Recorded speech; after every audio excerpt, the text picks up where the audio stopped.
When we're sailing anywhere on our boat, there are four factors we have to keep in mind. The first is the tides. The second is the currents generated by those tides. Third is the wind. And then finally there's the fog. And if all of those don't line up, we really can't get where we're trying to get to. The San Juan Islands are well known for having many underwater obstructions. We have rocks that lie just beneath the surface of the water, and many of these are actually not marked. You can follow your charts fairly closely and avoid them, but if you're not paying attention, it's very easy to hit something. That rock should probably be marked, don't you think? Yeah. Because I think it never goes. it does. The tide is down 4 feet, so that's 1 foot underwater. Really? Yeah, at higher tide. So the top 3 or 4 hours of your tide, you won't see that. You'll just hit it. When these normally underwater rocks are exposed during periods of lower tide, seals and even sea lions can be found resting on them. Sometimes it actually makes it easier to spot them from a distance. As you can see here, you really only see the seals laying on top of the rocks. You don't see the rocks themselves. We aren't real familiar with this area and whether or not rocks are out there in unusual places right under the surface that you can crash into. So we're kind of coming in cautiously. There's another one of those, that rock is under about 1.5 to 2 feet of water when the tide's up, and it's not marked, you'll notice, so you have to really check your charts to know what's going on. There's more of them behind that other boat there. In addition to rocks that may be just below the surface, many of the bays are also quite shallow, and the tide can drop by 8 to 10 feet pretty regularly. So you might actually find yourself resting on the bottom if you're not careful in watching the tide tables.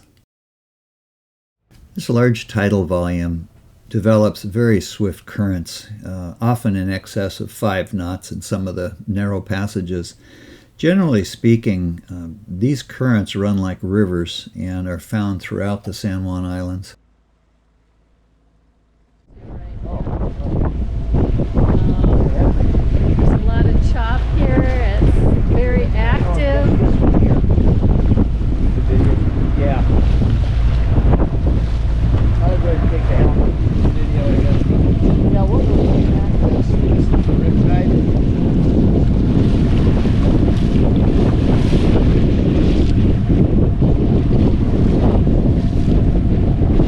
Only about 15 knots of wind, but with the current coming through here at about 3.5 knots. This is OpenCPN. I use OpenCPN to do a lot of my pre-planning. You can actually go to any of these currents and you can kind of look at over the day what it looks like. You can go day by day and take a look at what the currents are going to be like. And as you do that, you can kind of get a sense for what the timing is for the currents. Some of these, give you an example. Let's take a look at one that I use a lot. When we're leaving Anacortes, we're heading out of Anacortes, and you'll notice we've got a current here that's ebbing right now. And it's ebbing at, basically about 3/4 of a knot at the moment. But if we're heading north, you'll notice that we've still got ever so slight flood still heading north. So if we time it just right, we can actually head down Guimi's Channel and then up Bellingham Channel and have the current with us both directions. This actually helps a lot when we're trying to make any kind of distance, because our sailboat really only travels about, I think we average around 5 knots. Whether it's under sail or motoring, it's about 5 knots. So if you add 1 or 2 knots for the current, 5 becomes 7, where if you detract that same 1 or 2 knots, 5 becomes 3 knots. And at 3 knots, you're not going anywhere fast. In addition to OpenCPN, we also use a product called Current Atlas, which allows us to take a look at the variability in the currents throughout the islands gives us a much better picture of exactly where the floods and the ebbs are strongest.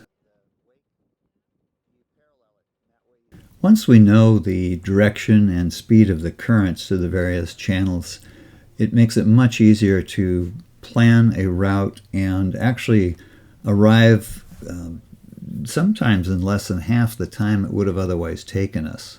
This becomes especially important when we've got late afternoon and early evening sails where it might get dark, and we'd rather not be out on the water after dark.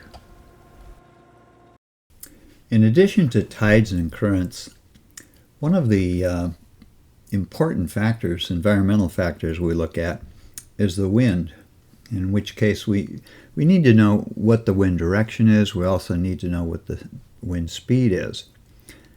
This makes a huge difference in traveling, especially in some of the larger straits where you might have a wind against current situation, which creates steep waves with a very short period, can make it a very uncomfortable trip. So we do watch very closely to see what the wind direction and speed is. Unfortunately, the Pacific Northwest is pretty well known for having a difficult to predict wind situation. We do have gales and small craft warnings that seem to come up unexpectedly from time to time. Also, with all of the islands, it's very difficult to predict wind direction in some of the smaller channels. I'm thinking the wind's going to get possibly stronger. Oh, I think maybe so too, because isn't there a front coming in? Yeah. So what's it, about 20 right now? You figure 20 knots? Oh, yeah, I'm thinking 5 at least. Yeah, it might be 25 knots.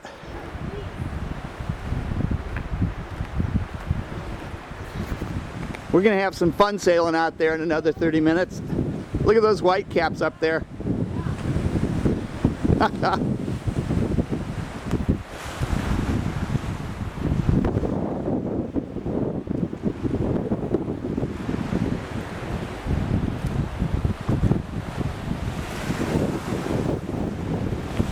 Well, look at it this way. It's a great day to be heading downwind. The final major factor we have to consider in our trip planning is fog. And this fog tends to be, again, somewhat difficult to predict. But to give you an example, the month of August is often referred to in the Northwest as Fogust, because most mornings we do in fact have fog.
I'm not feeling like it's very thick in the straits.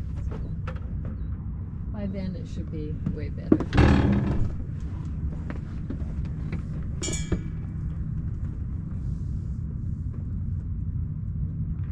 Yeah, I think we're looking better. There's a lot of boats sitting at Thatcher though.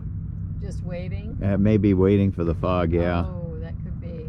Yeah, I think we're better off waiting at least another hour. Yeah. We may even have to wait a little longer, and I'm fine with that. Yeah.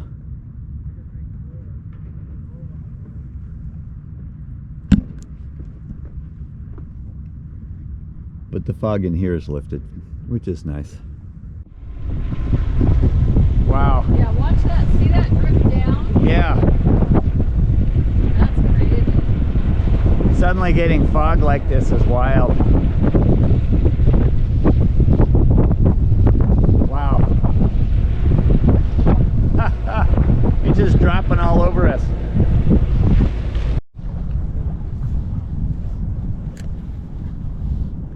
So here's the ferry. We hear it in the distance with foghorn, and you can't see it when you're in the fog. And these ferries can come right up at you without knowing where it's coming from.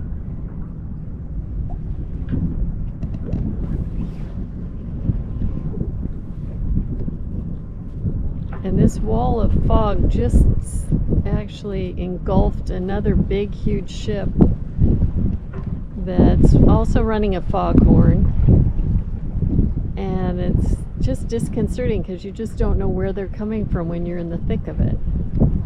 But you're happy to hear the sound because you know they're out there and you need to be looking for them.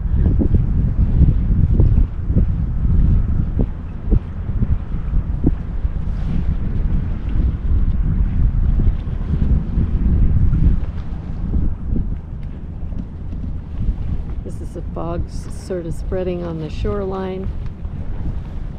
We're hoping it's not going to go any further than this because we're on our way to dock, and we certainly don't want to be docking in dense fog, which has yet to happen. I mean, we've never had that happen. Okay, Mr. Ferry. It's always nice to know that they're on radar, and hopefully they can see us. So the radar reflector we put up right behind us. Okay.